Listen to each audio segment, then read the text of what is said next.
Hello दोस्तों, मैं मुकेश कुमार। मेरे यूट्यूब चैनल में आपका स्वागत है। थोड़ा कन्फ्यूजन है, प्लस टू के बाद डिप्लोमा करें कि बीटेक, क्योंकि अगर आपका सिलेक्शन गलत हुआ तो कंडीशन ऐसे भी हो सकते हैं। एनीवे, जोक्स अपार्ट, इस वीडियो में मैं आपको बताऊंगा कि प्लस टू के बाद डिप्लोमा या बीटेक, इनमें से कौन सा ऑप्शन बेहतर है। सबसे पहले हम डिप्लोमा की बात करेंगे। आप क्लास 10 के बाद डिप्लोमा में एडमिशन ले सकते हो। डिप्लोमा का ड्यूरेशन 3 साल होता है। अगर आपने प्लस टू साइंस या पीसीएम फिज़िक्स केमिस्ट्री मैथ से किया है तो आप डिप्लोमा में लैटरल एंट्री के तौर पे एडमिशन ले सकते हो। उस केस में कोर्स का ड्यूरेशन 2 साल हो जाएगा। अगर मैं कॉलेजेस की बात करूं तो इंडिया में गवर्नमेंट कॉलेजेस और प्राइवेट कॉलेजेस दोनों ही है। गवर्नमेंट कॉलेजेस में एडमिशन के लिए आपको एंट्रेंस एग्ज़ाम क्लियर करना होगा। कुछ प्राइवेट कॉलेजेस भी अपना एंट्रेंस एग्ज़ाम कंडक्ट करते हैं। वैसे आप कोई भी प्राइवेट कॉलेजेस में अपना क्लास 10 या क्लास 12 के रिज़ल्ट के आधार पर एडमिशन ले सकते हो, लेकिन आप ट्राई करना कि आपका पहला प्रेफरेंस गवर्नमेंट कॉलेजेस ही हो। अगर आपने आईटीआई किया है तो भी आप डिप्लोमा में एडमिशन ले सकते हो। अगर हम ब्रांचेस की बात करें तो कुछ पॉपुलर ब्रांचेस इस प्रकार हैं, जैसे mechanical, electrical, computer science, electronics and communication, IT, mining, metallurgy etcetera. आप कोई भी एक ब्रांच चूज़ करके उसमें डिप्लोमा कर सकते हैं। बस आपको ध्यान देना है कि आप जो भी स्ट्रीम चूज़ कर रहे हो उसमें आपकी रुचि हो। अगर हम फीस की बात करें तो गवर्नमेंट कॉलेजेस के फ़ीस बहुत ही कम है। वहीं सारे प्राइवेट कॉलेजेस के फ़ीस लगभग एक जैसे हैं। आपको डिप्लोमा करने में लगभग 3 से 6 लाख रुपए खर्च हो जाएंगे।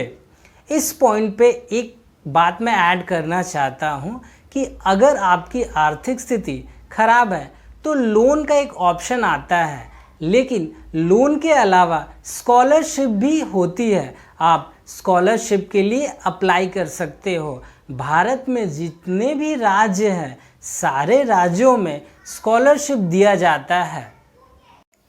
डिप्लोमा करने के बाद आप अपना career as a junior engineer बना सकते हैं।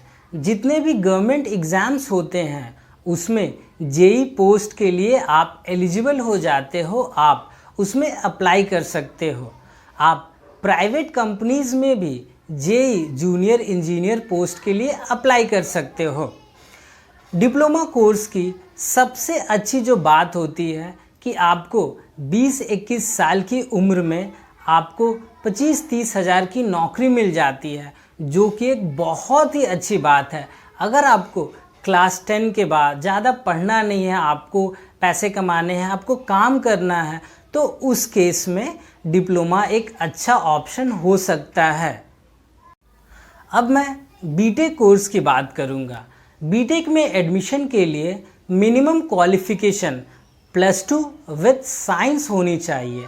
अगर आपने +2 with PCM physics chemistry math से किया है तो आप बीटेक में एडमिशन ले सकते हो। बीटेक कोर्स का ड्यूरेशन 4 साल होता है। अगर आपने डिप्लोमा किया है तो आप डिप्लोमा के बाद बीटेक में एडमिशन ले सकते हो एज अ लैटरल एंट्री। उस केस में आपका कोर्स का ड्यूरेशन 3 साल हो जाएगा। अगर मैं बीटेक कॉलेजेस की बात करूं तो यहाँ भी गवर्नमेंट कॉलेजेस और प्राइवेट कॉलेजेस हैं, जैसे IITs, NITs, IIT, state government, private colleges and universities.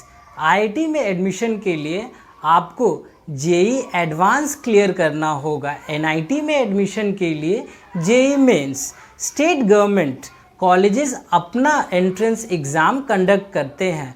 वहीं कुछ अच्छे प्राइवेट कॉलेजेस और यूनिवर्सिटीज़ भी अपना एंट्रेंस एग्ज़ाम कंडक्ट करते हैं। बाकी सारे प्राइवेट कॉलेजेस में आप अपना क्लास 12 के मार्कशीट के आधार पे एडमिशन ले सकते हो। डिप्लोमा की तरह बीटेक में भी कुछ पॉपुलर ब्रांचेस इस प्रकार हैं, जैसे mechanical, electrical, electronics and communication, computer science, IT, metallurgy, mining etcetera. आपको यहाँ भी ब्रांचेस लेते समय इस बात का ध्यान देना चाहिए कि उस पर्टिकुलर ब्रांच में आपका इंटरेस्ट हो। एक बात हमें यहाँ गौर करनी चाहिए कि क्लास 1 से लेकर के क्लास 12 तक हम प्राइवेट स्कूल्स में पढ़ना चाहते हैं, लेकिन जब डिप्लोमा और बीटेक की बात आती है तो हमारा मेन प्रेफरेंस गवर्नमेंट कॉलेजेस ही होते हैं। तो इसके पीछे बहुत सारे रीजंस होते हैं, लेकिन जो प्रोमिनेंट रीज़न होता है वह है प्लेसमेंट।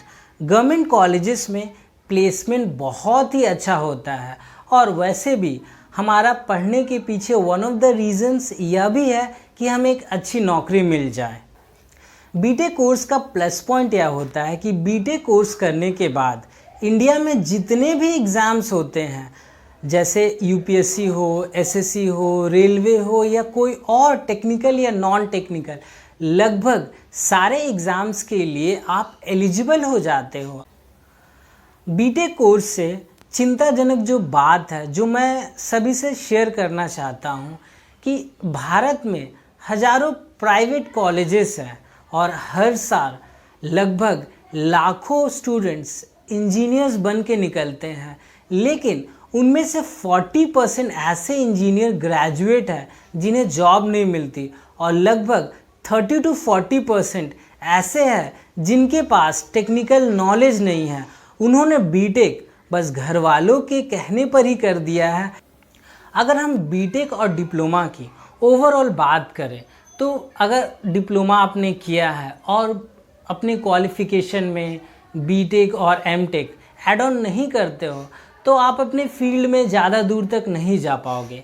ऑब्वियसली आपका डिपार्टमेंटल प्रमोशन होगी, सैलरी इंक्रीमेंट होगी, लेकिन आप टॉप मोस्ट पोजीशन में कहीं ना कहीं या शायद जगह बना पाओ। ऑन द अदर हैंड अगर आप बीटेक करते हो और साथ में आपका मास्टर्स चाहे एमटेक या एमएस या एमबीए एक अच्छे कॉलेजेस से होता है और आपके पास 15 से 20 साल का एक्सपीरियंस हो जाता है, तो कहीं ना कहीं आप जो भी कंपनी के टॉप मोस्ट पोजीशंस होते हैं, एमडी, सीईओ या फिर कोई और, आप उसके लिए लगभग एलिजिबल हो जाते हो। ऑन द अदर हैंड अगर आप बीटेक के बाद हाई स्टडीज़ भी नहीं करते हो तो डिप्लोमा के तुलना में आपके ग्रोथ के चांसेस ज़्यादा है।